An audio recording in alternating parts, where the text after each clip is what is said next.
घर जाने के बाद 11:45 को करके अप्रॉक्स टाइम एक ग्रुप मैसेज आया। एक रात में एक इंसिडेंट हुआ, एक लड़की को मौत हो चुका है। चेस डिपार्टमेंट में जो हुआ, एक लड़की को मौत हुआ और शायद मर्डर है और रेप भी हो सकते हैं। 10 एम में, मतलब 10 AM 10 मिनट्स में उसका इंफॉर्मेशन हुआ, जो डेथ रिपोर्टिंग। और इसका जो डेथ सर्टिफिकेट इशू हुआ वो 12:44 PM में। अब ये 3 घंटा का जो गैप है, 2-3 घंटा का जो गैप है, ये तो एक्सप्लेनेशन नहीं है। क्योंकि एक्सप्लेनेशन क्यों नहीं है, देखिए उतना टाइम क्या कर रहा था। अभी हम लोगों का जो क्वेश्चन है, जो 11 और जो 11 फीट है, 11 फुट में कोई फुटप्रिंट नहीं है, इसका क्या गारंटी है। मैंने ड्यूटी करके इधर गया, मेरे पास कोई इन्फॉर्मेशन नहीं आया, और जो बाहर का डॉक्टर उनको पता चल गया और वो क्राइम सीन पहुंच चुका है। ये जो चीज है ना, ये चीज थोड़ा कंट्रोवर्शियल नहीं, पूरा का झूठा लग रहा है। इसलिए लग रहा है जो एविडेंस भी टेम्पर हुआ। जिस दिन यहाँ पे डॉक्टर का रेप एंड मर्डर हुआ था, उस वक्त आप यही इमरजेंसी डिपार्टमेंट में ही थे। क्या हुआ था उस दिन एक्चुअली? देखिए, मेरा ड्यूटी था 8 PM से अगले दिन 8 AM तक। उस टाइम में कुछ भी नहीं हुआ, हम लोगों का किसी को कुछ पता नहीं था, क्योंकि इमरजेंसी में बहुत सारा पेशेंट था, हम लोग उसमें बिजी थे। और 8 AM के बाद मेरे जो हैंड ओवर आया डॉक्टर पॉली समद्दर मैडम, उसको हैंड ओवर देके हम लोग कॉलिग चाय पी के मैंने 9 AM तक उधर थे। 9 AM के बाद हम घर चला गया।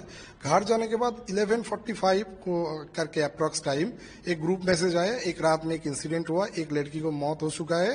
तो तब भी मैंने मैडम को कॉल किया और इधर उधर कॉल घुमाया। तो मेरे को जो पता चला, तो पता चलने के बाद मेरा पता चला जो वो चेस डिपार्टमेंट में जो हुआ, एक लड़की को मौत हुआ और शायद मर्डर है और रेप भी हो सकते हैं।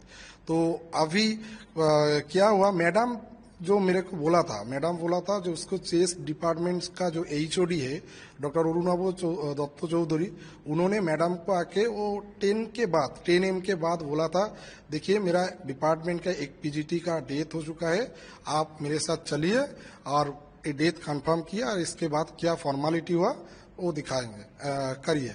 तो देखिए कोई भी पेशेंट एडमिट नहीं है, वो तो ऑन ड्यूटी पे थे, सो वो एडमिट नहीं थे। तो इसलिए उसका जो डेथ कंफर्म करने का जो आदेश है, जो स्टैंडर्ड ऑपरेटिंग प्रोसीडियर है, वो इमरजेंसी मेडिकल ऑफिसर के पास है। तो स्टैंडर्ड ऑपरेटिंग प्रोसीडियर के हिसाब से वो लड़की को बॉडी इमरजेंसी में लेके आना चाहिए। लेकिन ये तो एक सेंसिटिव केस है, एक लेडी डॉक्टर का उसी ड्यूटी हॉल में मौत हो चुका है। तो मैडम उसको मैडम जाके देखा, जी बॉडी ठीक है, कोई बात नहीं, हम देख लेंगे।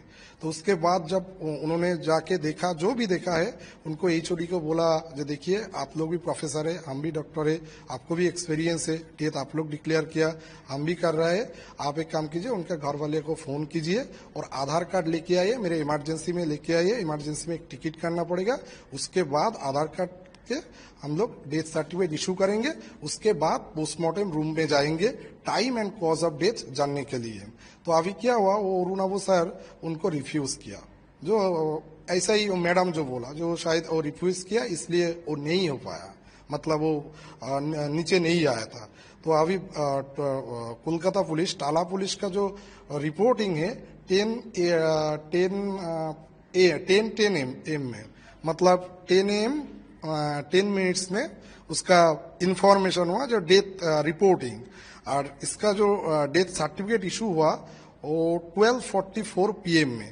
अब ये जो 3 घंटा का गैप है, इसीलिए हुआ, जो उधर से कोई नहीं आया, ब्रॉड डेथ कस्टोडियन होना चाहिए, जो साइन करेंगे, आधार कार्ड देंगे, उसके बाद ही डेथ सर्टिफिकेट इशू होगा। तो मैडम मेरे को बोला था, देखिए वो लोग रिफ्यूज किया, लेकिन रिफ्यूज नहीं करना चाहिए मेरे हिसाब से, क्योंकि वो जो डेथ हुआ उस डिपार्टमेंट का हुआ, डिपार्टमेंट के कोई HOD, कोई दूसरा कोई प्रोफेसर और कोई भी, और अगर नहीं होगा तो हॉस्पिटल एडमिनिस्ट्रेशन को, जो भी है एडमिनिस्ट्रेटर, उनको उसको कस्टोडियन होना चाहिए था, क्योंकि उसका मम्मी और पापा जब आएगा वो तो देर हो जाएगा ना। तो वो लोग नहीं किया। अब ये 3 घंटा का जो गैप है, 2-3 घंटा का जो गैप है, ये तो एक्सप्लेनेशन नहीं है। क्योंकि एक्सप्लेनेशन क्यों नहीं है, देखिए उतना टाइम क्या कर रहा था। जो मेरा जो कंफ्यूजन है, और जो डॉक्टर लोग अभी आंदोलन कर रहा है, जो लाल बाजार के सामने जो धरना दे रहा है, इसीलिए देखिए उस 3 घंटा में वो लोग क्या किया, इसलिए कंफ्यूजन है। उसके बाद कुछ वायरल वीडियो न्यूज में आया था, उस वायरल वीडियो में दिखा रहे थे जो सेमिनार रूम में जो बॉडी मिला था, तो उसका वो मैडम DC सेंट्रल मैडम बोल रहा था, जो कॉर्डन ऑफ किया 40 फुट में, 40 फीट में, 51 फीट का लंबाई में। तो अभी हम लोगों का जो क्वेश्चन है, जो 11 और जो 11 फीट है, 11 फुट में कोई फुटप्रिंट नहीं है, इसका क्या गारंटी है? और वो एंट्री एग्जिट एक हो और दो हो, क्रिमिनल तो उसमें जा सकते। और अगर वो 11 फुट में जो लोग रह रहे थे, उनका जाने का क्या मकसद है?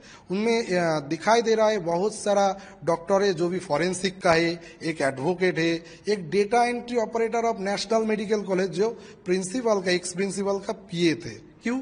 उसका क्या काम था? Data entry. वो नेशनल मेडिकल कॉलेज में पोस्टेड, इधर बोल रहा है वो एक प्रिंसिपल का पीए। जो भी है, पीए है तो क्राइम सीन में किया है, और उधर कोलकाता पुलिस खड़े थे, तो एक क्राइम सीन हुआ। जब क्राइम सीन कॉर्डन ऑफ कर दिए गए, वो तो कोलकाता पुलिस के अंडर है अभी, तो अभी उधर इस लोग कैसे जाएंगे? प्रिंसिपल का एक एडवोकेट है, उसका क्या काम है? उधर कोई काम नहीं है, इनका दूर दूर तक कोई रिलेशन नहीं है। और जो डॉक्टर है, कोई डॉक्टर बर्धमान मेडिकल कॉलेज का, कोई वो मालदा और आदर्श मेडिकल कॉलेज का, उसको कैसे इन्फॉर्मेशन पता चला? देखिए, मैंने ड्यूटी करके इधर गया, मेरे पास कोई इन्फॉर्मेशन नहीं आया, और जो बाहर का डॉक्टर, उनको पता चल गया और वो क्राइम सीन पहुंच चुका है।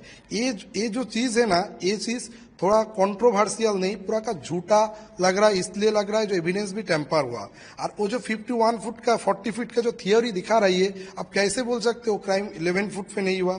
और कोई फुटप्रिंट बाहर में भी नहीं हुआ, और प्लेस ऑफ ऑकरेंस ऐसे ही हुआ, उधर ही हुआ, ऐसा भी तो हो सकते। देखिए, कोई भी मर्डर होता है तो बॉडी मर्डर एक जगह पे होता है, डंपिंग अगले जगह पे हो सकते। तो अभी हम लोग वो कोलकाता पुलिस जाके वो 15-20 मिनट में उसको पता चल गया 40 फुट में क्राइम हो गया। ये तो पूरा का पूरा ही एक हास्यकर चीज है। मतलब इनका कोई वैलिड ग्राउंड ही नहीं है। अच्छा, जैसे कि वो जो डॉक्टर थी वो नाइट ड्यूटी में उस दिन थी, सीनियर वो ही थी। तो हॉस्पिटल्स में तो ऐसा होता है ना कि जूनियर्स उनके अंडर में हो, या पेशेंट के बारे में सीनियर्स के पास जाके बार बार पूछा जाता है, या फिर चेकअप के लिए, या XYZ काफी काम होते हैं। लेकिन 3 बजे से लेकर 9 बजे तक क्या एक बार भी किसी ने डोर नॉक नहीं किया, या फिर ये जानने की कोशिश नहीं की कि ये डॉक्टर मैम है कहाँ इतनी देर? देखिए, ये भी एक कंफ्यूजन का बात है। उसी जो देखिए, एक मेडिकल कॉलेज है, प्राइमरी हेल्थ सेंटर नहीं, एक डायनामिक डिपार्टमेंट है। सभी टाइम पेशेंट का सर्विस चल रहा है। उधर उनके साथ डॉक्टर है, उधर नर्सिंग स्टाफ है, ग्रुप डी स्टाफ है, पेशेंट दोनों डिपार्टमेंट, दोनों वार्ड में पेशेंट है। और पेशेंट का जो घर वाले, कोई पेशेंट के उनके साथ रहते हैं, कुछ डिपार्टमेंट के। अगर नहीं है तो ठीक है, लेकिन इतना बड़ा हेनस क्राइम हुआ, कोई साउंड नहीं हुआ, कोई किसी को पता नहीं चला, ये तो नहीं हो सकते। और एक बात देखिए, अगर 2 PM और 3 PM वो लड़की खाने के बाद सेमिनार रूम में सो गया, ठीक है, कोई बात नहीं। अगर वार्ड में पेशेंट खराब होता है तो क्या करते हैं? नर्सिंग स्टेशन में जाती है। नर्सिंग स्टेशन क्या करती है? वो जो स्टूडेंट है, मतलब वो जूनियर डॉक्टर जो थे, उनके बोलते थे। अगर उनका कोई ओपिनियन लेना चाहिए तो उसके पास ही तो जाना चाहिए। तो उस रात में कोई भी नहीं हुआ, कुछ भी नहीं हुआ। ये जो सस्पिशियस बात है, वो 2 to 3 AM टू 9 AM तक कैसे हो सकते? ये पूरा का पूरा बात ही मेरे को लग रहा है जो इसके कोई कंट्रोवर्सी तो जरूर है। किसी को ना कुछ तो पता होना चाहिए। ऐसे नहीं हो सकते जो किसी को कोई पता ही नहीं है। ओके, जैसे आपने बोला कि HOD ने इमरजेंसी में कॉल करके बोला, कॉल करके नहीं, वो आके बोला। हाँ, वही आके बोला SOP के तहत की डेथ सर्टिफिकेट इश्यू करना है। तो बॉडी जिस तरह से देखा गया था, एज ए डॉक्टर क्या लगा था कि ये एक नॉर्मल डेथ है या रेप या गैंग रेप? देखिए, मैडम थे, तो मैडम जो मेरे को डिस्क्रिप्शन दिए थे, और वायरल तो सोशल मीडिया पे उसका पिक्चर भी वायरल हो गया था। ऑफिशियली हम तो नहीं बोल सकते, लेकिन सोशल मीडिया के बहुत सारे लोगों को पता चल गया, जो उनका बॉडी भी वायरल हो गया था। और मैडम के एक कॉलीग के सबका जो भी डिस्क्रिप्शन मैंने सुना है, वो तो सुइसाइड नहीं हो सकते, वो तो clear cut case of homicide case. क्योंकि देखिए कि कोई अंडर गारमेंट्स और लोअर वाली कोई उनके अंडरवेयर नहीं थे, वो ऐसे हालत में तो कोई सुइसाइड नहीं कर सकते। तो ये तो कोई रॉकेट साइंस, फॉरेंसिक साइंस भी जानना नहीं चाहिए, इसलिए तो ये बोल ही सकते होमिसाइड है। क्योंकि किसी के ऊपर कोई सुइसाइड के बाद वो मतलब ड्रेस छोड़ के, ड्रेस खुल के कोई भी सुइसाइड नहीं कर सकते, ये तो नहीं हो सकता। अभी देखा जा रहा है कि ये जो मर्डर की मिस्ट्री है, ये दिन पर दिन और गहरी होती जा रही है। क्या उनके जो डॉक्टर विक्टिम थी, उनका कोई भी यहाँ पे कलीग या उनका फ्रेंड कोई ऐसा है जो कि उस दिन के बारे में बता रहा हो, या फिर उसे कुछ पता हो? देखिए, कोई भी कहीं पे भी कोई घटना हुआ ना, उसका घटना का उनका आसपास लोगों का कुछ पता चलता, लेकिन इधर क्या हुआ, इस क्राइम के बाद 1 महीना ऑलमोस्ट हो गया, 1 महीने नहीं, 1 महीने से थोड़ा सा कम है, आज तक मैंने सुना नहीं जो किसी से कोई पॉजिटिव रिस्पॉन्स इधर उधर सुना नहीं। अभी ये लोग जा रहा है, जो भी विटनेस है और जो भी स्टेक होल्डर है, वो सीबीआई ऑफिस में जा रहा था, कोलकाता पुलिस में जा रहा था, वो लोग क्या बोल रहा है हम तो नहीं बोल सकते, लेकिन हम लोग किसी के पास कुछ भी सुना नहीं, जो वो एक ही बात शायद वो बोल रहा है जो कुछ देखा नहीं। यही कंट्रोवर्शियल है, कैसे हो सकते। Subscribe to Midday India. Get direct notifications on all our videos by clicking on the bell icon.